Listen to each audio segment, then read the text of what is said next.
welcome back. Today we're going to do the big unveiling. But let's talk bucket list bikes. I've been lucky enough to be able to get a few bikes that were on my bucket list, and as of right now, there's only 3 more, but that could always change. I'm not talking about dream bikes, like a Vincent Black Shadow. That would be a dream bike, but I'm not about to go mortgage my house to get one. I'm talking about bucket list bikes that you could actually get. My CB350, for example. That became a bucket list bike a few years ago. Well, actually more than that, because I got that one in 2013, so that was 11 years ago. But it was a CB350, 72 gold was the very first bike I ever owned, ever rode. Took my driver's license test on. I had so much fun with that bike. You know, thinking back on it, I also had the issues with it too. Snap cables when you're riding, that's always fun. But yeah, I always wanted another one. So that became a bucket list bike. I did trade that in because it had the push rod seal that kept blowing out because of too much crankcase pressure. I'm guessing a cracked ring was what was causing that. And I went out and bought a 1983 Yamaha Heritage Special 650, XS 650. So when I was looking for one of them, I came across my 650. I actually came across one like this, like the XS1. It was an XS1B. And when I saw the ad for it, I liked the way that bike sat. I liked the stance. I had never seen one with a drum brake. So I decided I got to find one of these bikes. Well, lo and behold, they weren't as plentiful as I thought. So I bought this, the 72 XS2. And believe it or not, I've had this thing 8 years. Always intending to get it running. But then when I was looking for parts for this, that's when the XS1 showed up. You know, I got it for $400. I couldn't say no. And you know, you might think that that was a great deal at the time, but I can count on 2 hands how many parts of that bike are original, which would be the frame, the swing arm, the rear fender, the seat except for the foam, the 2 headlight ears, the 2 trim below them, and the throttle grip and the battery box. That's it. Wheels, front fender, tank, headlight shell, forks, engine, you name it. Everything's been replaced on that bike. Other than that, so maybe it wasn't such a good deal. I still love the bike though. So when I got done with that bike, another bucket list bike I had in my head since I was younger was a Triumph 650. Well, those of you who've seen the channel know that I got that 650 Tiger, or TR6R, a couple of years ago. Went up and got that. That was pretty complete. Didn't need a whole lot of repairs. Needed some, but not too bad. So cross that one off the list. Then this bike, I was going to go back working on this bike, and then this bike came along. Another one I couldn't say no to, because I had already bought a paint set, everything for it, and just, I had bought it for this bike and then decided not to use it and put it on that bike. So that ended up being a good project, well worth the time and money. This one, I vowed I would finish before I started any other bike. And I'm going to keep that promise, but I did get another bike, and you all know that by now. I got this under the cover. I did give a few clues before, and let's see if I remember what that was. It was a 4-stroke. It was the oldest bike, is the oldest bike that I own now. So we'll narrow it down to it's either American, British, or Japanese. So I'm going to go out on a limb here and say it's a parallel twin. So that knocks the American bike out. American bikes out. Thinking of Harley. For those of you who know your four-strokes, you'll know that Yamaha did not make a four-stroke until 1970, the XS1. Suzuki didn't make a four-stroke, at least sold in America, till 1976.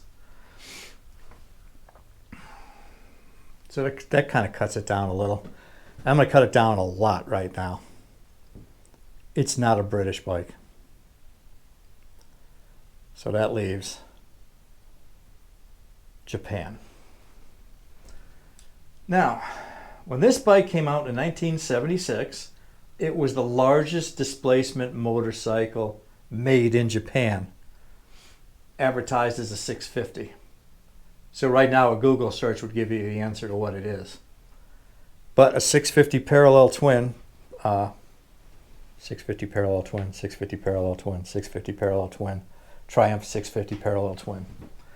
Now Honda was the leader of the Japanese four-strokes sold in the US. And the only big name to make four-strokes in the US until 1966.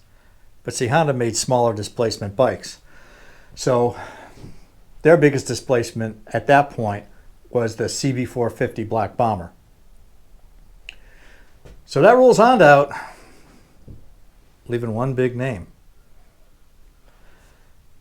And if you haven't guessed it, I'm going to show you what it is right now. Let me just set you up here. Now this motorcycle could be doomed for my YouTube channel simply because people like the bikes that they grew up with. The Honda, let's say the Honda, I did a walk around and ride of the CB350 and I did a walk around and ride of the Yamaha XS1. To date, the Honda video has 34,000 views. The Yamaha has 1,000 views. So people don't know that bike. People aren't going to know this bike. So I don't plan on getting a lot of views with this. I could do a channel where I do will it run, will it make it home, all that stuff. But, you know, there's plenty of bikes out there I could buy for a couple of $100. See if I can get them running. But what am I going to do with them? I'm not going to enjoy riding them. I'm not going to keep them. I don't flip bikes. It's not a full-time job. I have a full-time job. These are bikes that are for me that I want to ride. So you'll have to bear with me if you don't care for any of these. But here it is. 1966 Kawasaki W1 650.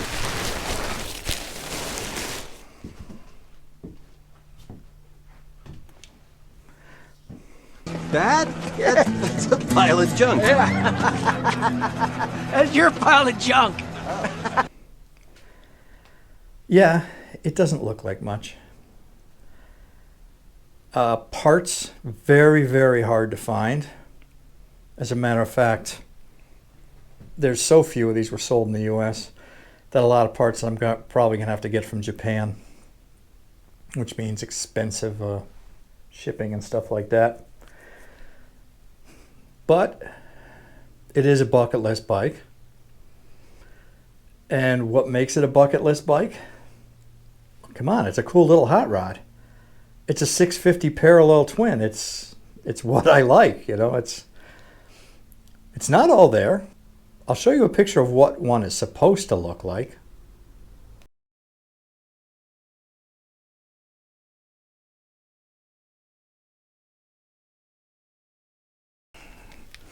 So as far as I know, these bikes came in either black, red, or blue. The color that this bike's going to be is determined by the tank I have for it. Yeah, the tank is not in the best shape, but you know, neither is the bike. But I did get a tank with it, so trying to get one of these from Japan is going to be crazy expensive. So that's one of the reasons I bought the bike, is because it came with a tank. And it's not bad looking inside either. I don't know if you can see in there or not. All right, there's a second reason I got this bike, and I'll show you that now.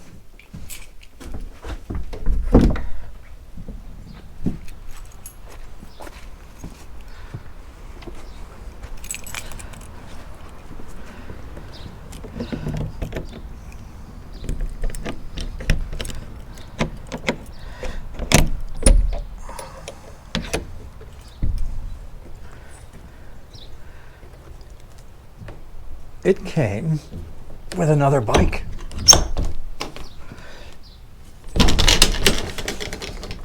It came with a 1968 Kawasaki W2 SS. So, parts, fix this up. I honestly don't know what I'm going to do with this bike. It needs a lot of work too. I mean, the fork is completely cracked right around it. Those aren't the right forks for this bike anyway. Obviously headlights and all that stuff. So we'll see. Maybe I'll see if I can get this one running. Maybe I'll do a will it run video on this. Oh my God, look at this. Somebody put this huge bolt through the steering stem. That's not right at all. All right. So it came with this bike. You know, if I run into problems with that bike and I need some parts, maybe I can steal them off this one. All right. So what are the major differences between the W2 and the W1? W2 has a 19-inch front wheel. W1 has an 18-inch front wheel. W2 is twin carbureted, kind of like a Triumph Bonneville, where a W1 is single carbureted, kind of like a Triumph Tiger. So what is the plan with this bike? Well, I'm not going to be able to restore it back to factory original, that's for sure. Just too many impossible parts to get. The front fender, for example, is finding an 18-inch front fender is almost impossible. I've not found one yet. The 19-inch front fender will work on here because they use the same forks.